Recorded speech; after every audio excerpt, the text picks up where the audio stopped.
Diane Lane made her Time magazine cover debut at the age of 14. She was a billionaire by the age of 18.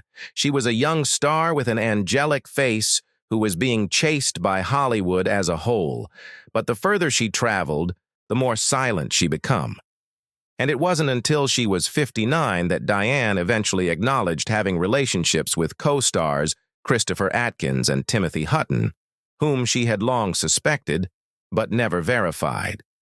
Diane Lane has played dozens of emotionally complex roles, survived 2 failed marriages, a contentious arrest, and countless unanswered rumors. From her early days as a star in A Little Romance to the eerily intense scene in Unfaithful that audiences always thought involved real sex. But who is Diane Lane truly beneath those sad eyes? You won't want to miss this tale, which has never been recounted in its entirety. On January 22, 1965, Diane Lane was born in New York City.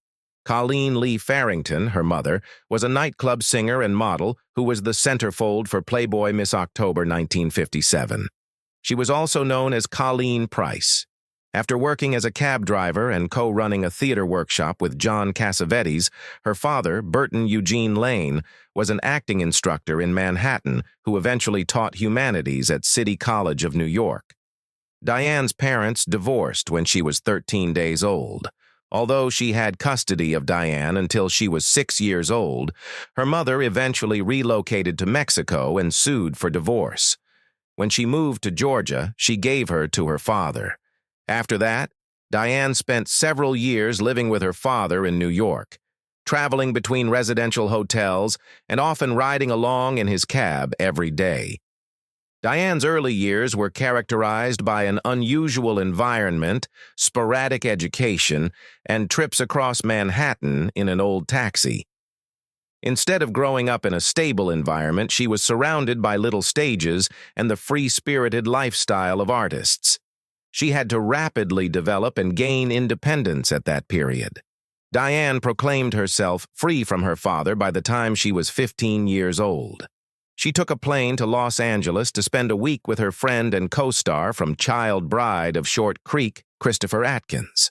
Later, Diane would describe it as a careless act by a young girl with too much freedom. After coming back to New York, she lived with a friend's family, took out a personal loan, and finished high school via correspondence. But her mother abruptly returned in 1981 and kidnapped her, bringing her back to Georgia. After filing a lawsuit with her father, Diane was granted permission to return to New York 6 weeks later. It took 3 years for Diane and her mother to get back together after that incident. While living with her Pentecostal grandmother in Georgia, Diane would sometimes go to the town of Bau, where she discovered how to live simply, away from the bustle. She spoke about mending lawnmowers, eating butter and salted meat, and living without burdens. It helped her maintain her composure and sense of reality amid the demanding world of Hollywood. These events, which included her parents' divorce, uncertain living arrangements, her separation from her mother, and having to mature quickly, all contributed to Diane Lane's development as an independent woman who is wary of the media and constantly distinguishes between her actual life and the role she plays. At the age of 13, Diane Lane made her cinematic debut alongside the renowned Laurence Olivier in A Little Romance, 1979. The movie was more than simply a stepping stone. It was a smash hit that instantly made Diane Lane a household name. She was more than just a lovely child on TV. She was a true performer with adolescent physique, expressive eyes, complex emotions, and a depth of feeling that was far above her years. Her appearance on the cover of Time magazine's August 13, 1979 edition, with the title Hollywood's Whiz Kids, made her the center of attention less than a year later. She was said to as a fresh breeze in an era of cinema lacking in naturalism and instinct by the magazine. Her unusual honesty and purity on screen drew viewers in more than her flawless appearance. Instead than acting like she was repeating words, Diane Lane lived each moment and gave both adults and children the impression that every feeling was genuine. Diane had already earned the audience's trust at the age of 14, something that many performers strive for throughout their careers. And because of that outstanding start, she would always be given Hollywood's most valuable resources, patience and respect, despite all the ups and downs that would follow. Diane subsequently went on to star in a number of high-profile films, including Touched by Love and Six Pack, before reaching a pinnacle with Rumblefish, The Outsiders, Streets of Fire, and The Cotton Club. Francis Ford Coppola, who trusted her with 3 consecutive roles, an incredible vote of confidence for a young actress, directed several of them. Because of her high pay, busy shooting schedule, and consistent appearances on the big screen, Diane Lane was already a billionaire by the time she was 18. But the spotlight also brought darkness. Diane had to deal with the negative aspects of celebrity when her career took off. Because of their on-screen chemistry, she was often associated romantically with co-stars Matt Dillon, Michael Pare, and Richard Gere when she was still a teenager. In order to preserve her privacy, Diane often had to either openly refute these rumors or remain silent. She previously said, "I don't necessarily love someone in real life just because I portray their lover in a movie."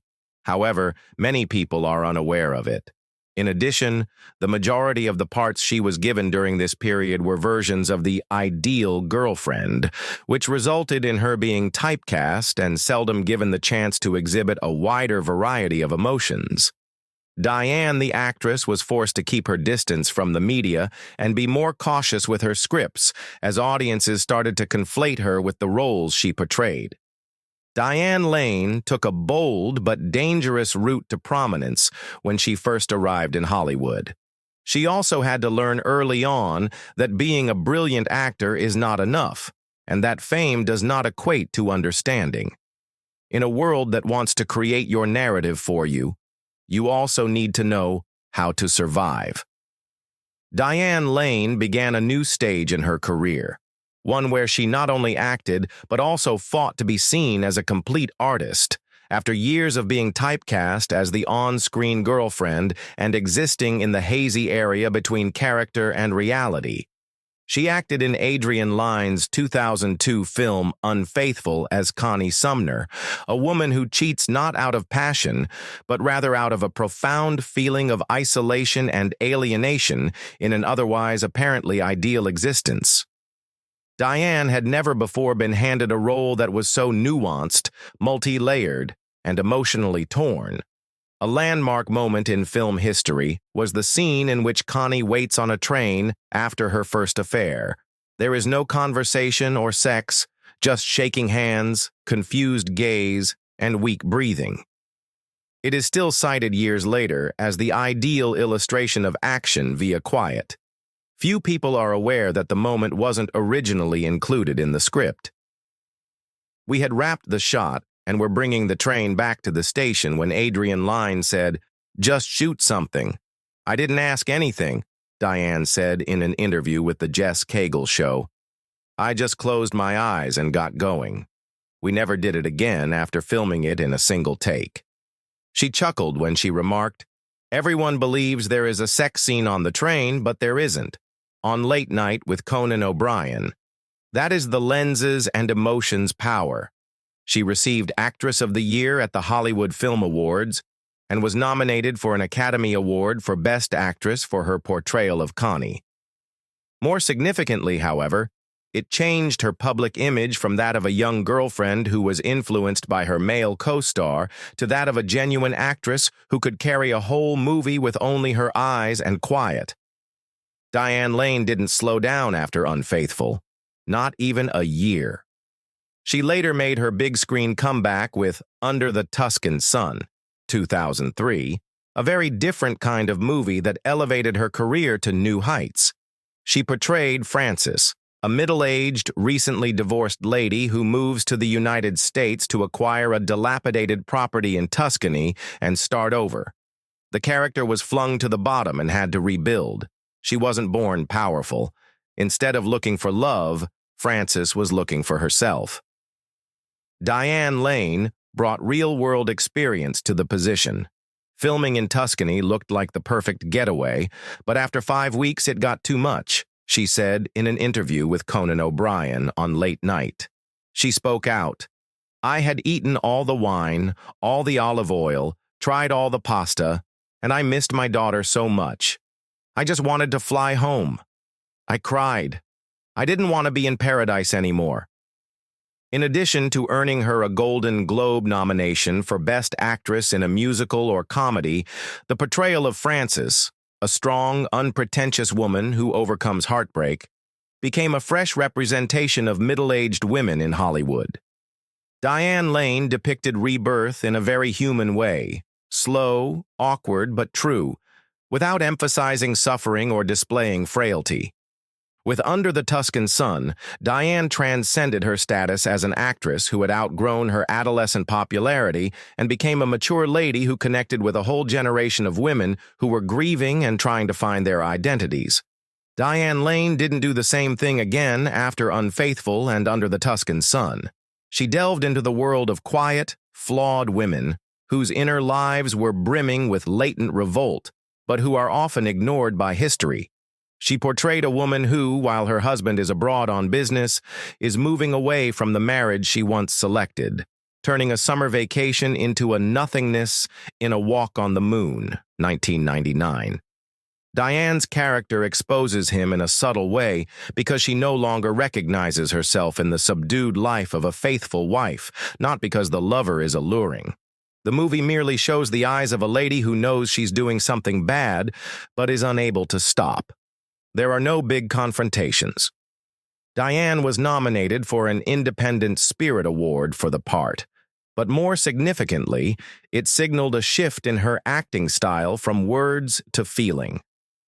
Diane played the role of Penny Chenery in the 2010 film Secretariat, a middle-aged housewife who grudgingly takes over her father's horse farm.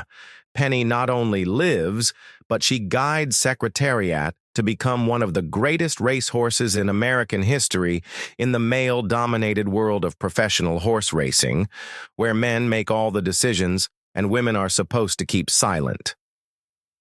Age-based preconceptions were broken by this character, which also acted as Diane's subdued statement. I don't play the lover anymore, I play the leader. Then came Trumbo, 2015, in which Diane retreated from the front to play Cleo Fincher, the post-Blacklist wife of screenwriter Dalton Trumbo. Cleo was the kind of woman seldom seen on screen, silently bearing the weight of her husband's decisions without protesting or running away. Her character was not one meant to evoke strong emotions. That was delivered by Diane with a smothering determination. She was able to portray the weight her role carried just by standing there. No elaborate statements were required. In addition to playing silently powerful women, Diane made a romantic comeback in Nights in Rodanthe, 2008, when she reunited with Richard Gere after a 20-year breakup.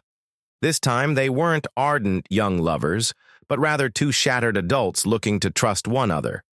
Because that kind of connection doesn't need to be shown, the audience believed Diane and Gere when they pretended to have been in love in real life.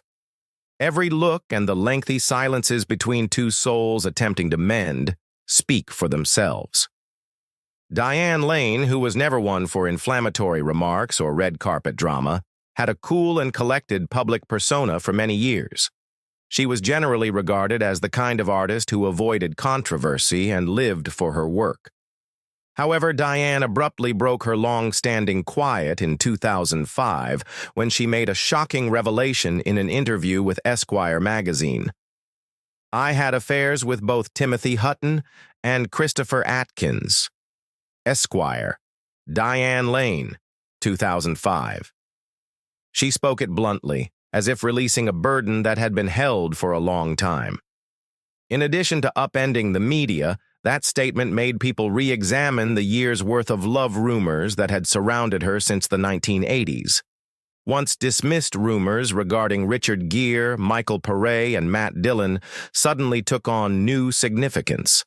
However, it was the contradiction this confession exposed, not the identities of Timothy Hutton and Christopher Atkins, that really struck a chord.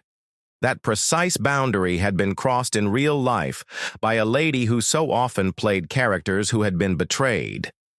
Diane Lane, who had long been seen as a representation of unadulterated, honest feeling, became a more complicated character as a result of this paradox.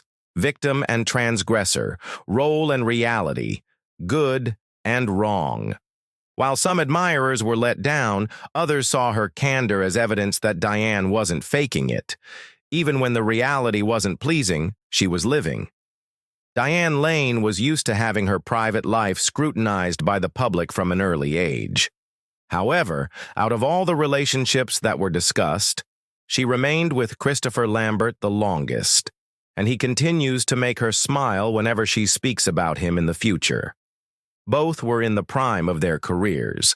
She, a rising Hollywood star, he a European famous, when they first met in Paris in 1984, when Diane was promoting a movie. The start of a cross-continental relationship came quickly. They were married in 1988, 4 years later. Perhaps because their marriage was quiet and untroubled by tabloids, it is regarded as one of the few quiet periods in Diane Lane's sometimes tumultuous existence. Diane would later refer to her daughter, Eleanor Jasmine Lambert, who was born in 1993, as the guiding light in every life decision she made. However, like many couples in the entertainment business, Diane and Lambert were unable to avoid the stresses of long distance, busy schedules, and the conflict of many cultural backgrounds.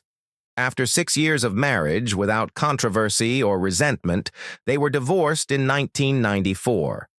Both of them went on to pursue their own careers and find new partners. Christopher Lambert wed actress Jaimes Haft in 1999, albeit their marriage lasted barely a year, and Diane Lane wed actor Josh Brolin in 2004. He dated Sophie Marceau, an actress, from 2007 till 2014. It's important to note that Diane never disparaged Lambert, despite the fact that they were unable to be husband and wife.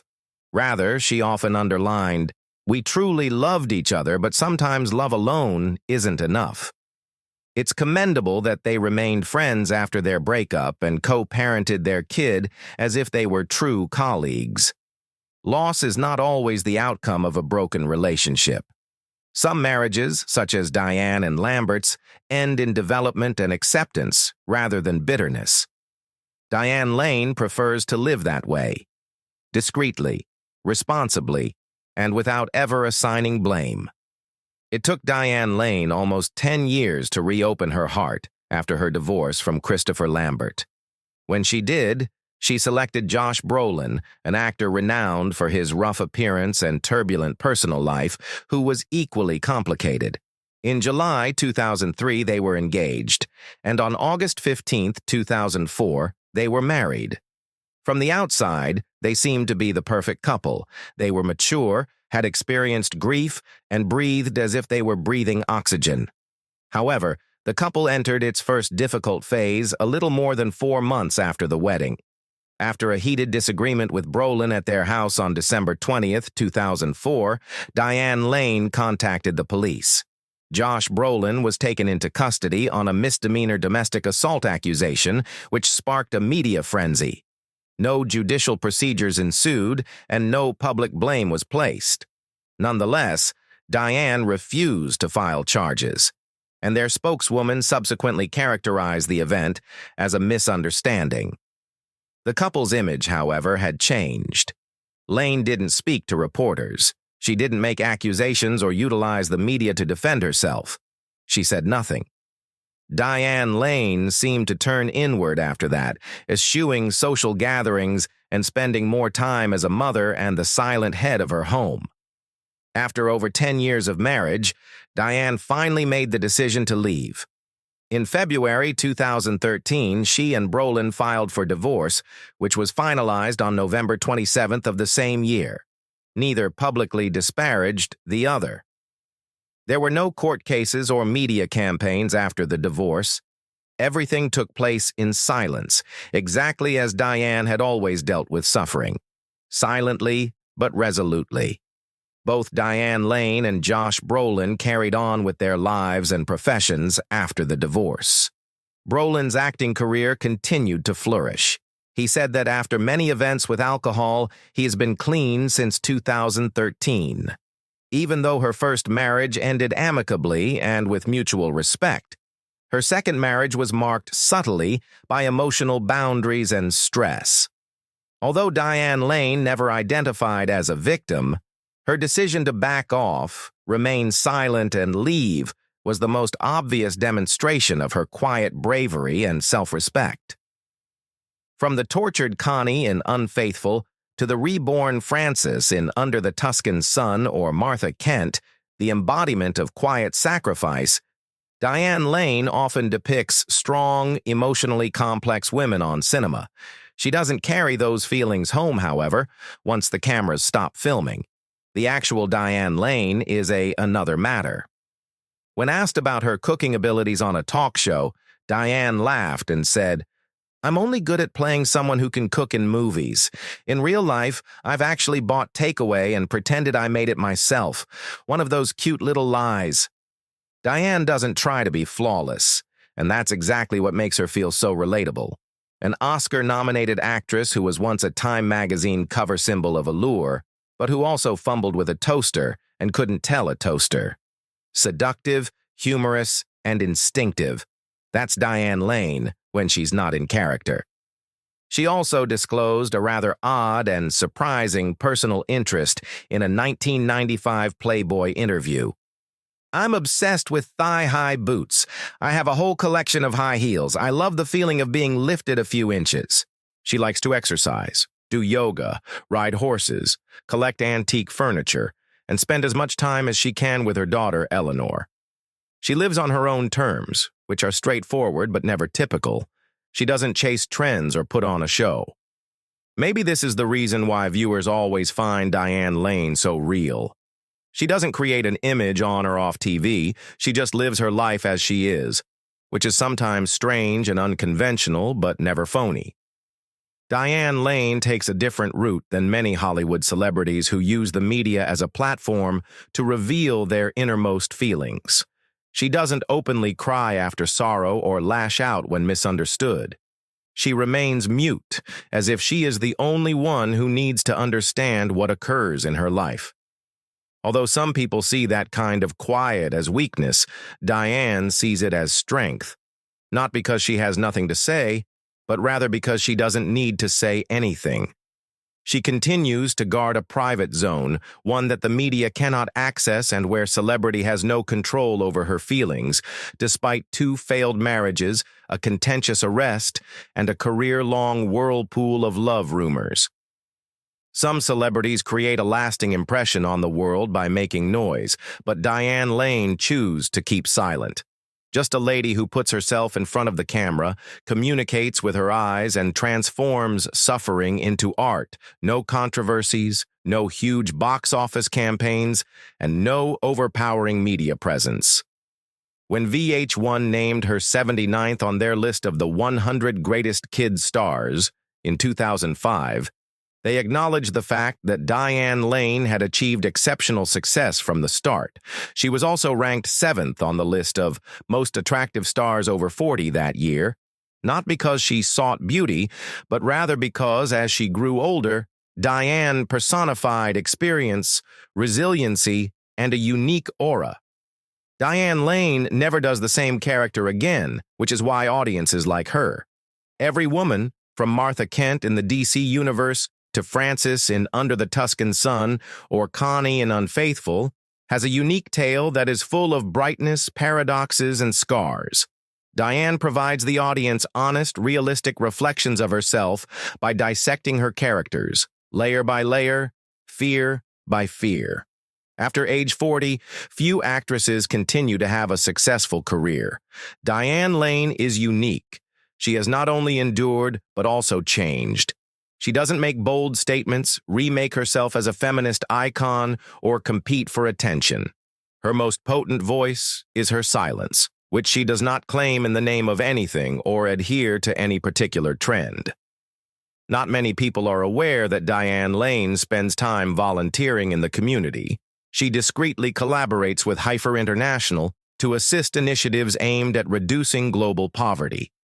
No big pronouncements, no public appeals for donations, just quiet, dedicated activity that is unnoticed, but never inert, silent, but never uncaring. The faith that fans have in Diane Lane each time she performs is what really defines her legacy, not gilded statues.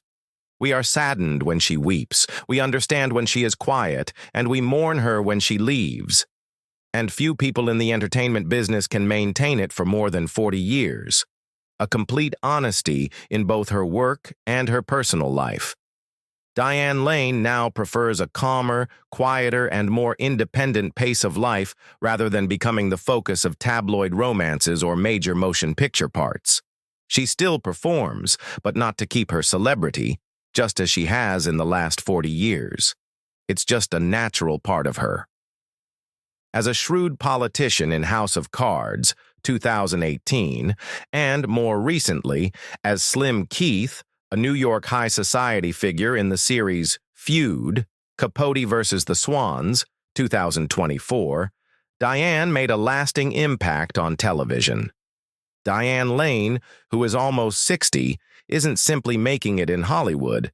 She's redefining what it means to be a mature, multi-layered, and brave actor. Her portrayal garnered her an Emmy nomination. Diane chooses to live a simple lifestyle, free of extravagant houses, parties, and loud social media. She walks whenever she can, rides horses on the weekends, and does yoga every morning. She likes reading, gardening, flower arranging, and collecting antique furniture. Keeping her body and mind healthy every day is more important to Diane than the limelight, she said in an interview. Her daughter, Eleanor Jasmine Lambert, born in 1993 from her first marriage to Christopher Lambert, is the object of her greatest attention. Today, Eleanor works as a freelance writer and model. Despite not following in her mother's footsteps, she nevertheless embodies the spirit of an independent artist, having headlined many fashion campaigns in New York and featured in Vanity Fair and Numero. According to Diane, Eleanor is a soulmate, the reason I don't lose myself in a world full of noise. Diane Lane, 60, doesn't want to hold on to her youth. She once said, "Aging is a privilege. Every wrinkle is a memory." That comment seems like a credo in a field that is fixated on youth and smoothness. Diane Lane accepts aging as a natural part of life, a beautiful, multi-layered, experience-rich state that doesn't need cosmetic surgery or the pursuit of ideals. Diane Lane doesn't need to declare herself a legend because it's clear from seeing her transition over the years, from the 13-year-old girl on Time magazine's cover to the 60-year-old woman sitting quietly on an Emmy-nominated set, that some talents don't require loud noise to be remembered. Because she dares to wear every wrinkle and scar from life as a badge of honor, she remains attractive even after surgery and ideal lighting. Diane Lane is a live example of how resilience and natural beauty are timeless in a glamorous and brutally selective Hollywood. What do you think, then? Did Diane Lane shine brightly as a teenager and then fade? Or is she an underappreciated powerhouse of an actress? Which of her roles did you find most memorable? And what is it about her that appeals to you as a person? Have you the guts to mature the way she has? Please share your thoughts by leaving a comment below. To ensure you don't miss our next motivational photo, remember to like and subscribe. We have more tales to share about stars that not only shine but also illuminate the path for others. To continue discovering these amazing adventures, tap the video on the screen.